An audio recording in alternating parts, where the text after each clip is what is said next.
What differentiates the elite bloodline from everyone else?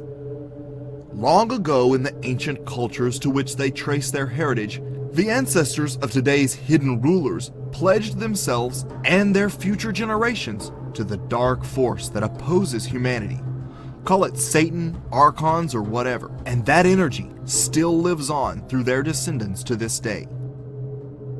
As one begins to study the lives of the elite, a common denominator is always their allegiance to Luciferian doctrine. It is the key tenet of the Illuminati. Of course, even the owl is a symbol of ancient mystery Babylon. The owl was worshipped by the ancient Egyptians and by the Babylonians. And it's interesting to me that many of the members of the Bohemian Grove have in their homes, as I understand it, small figurines of owls. And I believe they actually worship those owls as a symbol of the deity, the great goddess of Babylon. They believe themselves to be the sons and daughters of the fallen one, Lucifer. Here's the way they look at it. Here's their metaphor. Adam and Eve were held prisoner in the Garden of Eden by an unjust, cruel, and vindictive God. Lucifer, through his agent Satan, set man free from this garden by giving him the gift of intellect. Through the use of intellect, man will conquer the earth, will conquer nature, and will himself become God.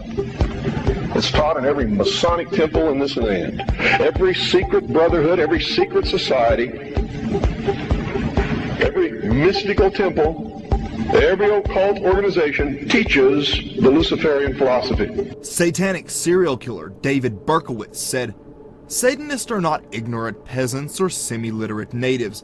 Rather, their ranks are filled with doctors, lawyers, businessmen, and basically highly responsible citizens. The elite are obsessed with the likes of Aleister Crowley and engage in the disgusting rituals he prescribed, which includes the consumption of bodily fluids and child sacrifice." Now, a lot of these bloodlines are Satanist. In fact, the major ones are all Satanists. And by that I mean they are into human sacrifice, human blood drinking, and all that other stuff, sacrifice of children.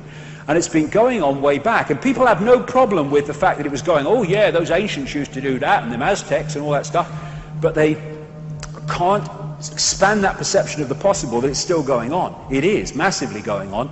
The fact is it was openly going on then it became unacceptable to the population in general, and it's gone on secretly ever since. These rituals are increasingly being done in public on a scale not seen since the days of Stonehenge. The opening of a tunnel in Switzerland was the scene of a bizarre ritualistic performance, featuring none other than the satanic goat Baphomet.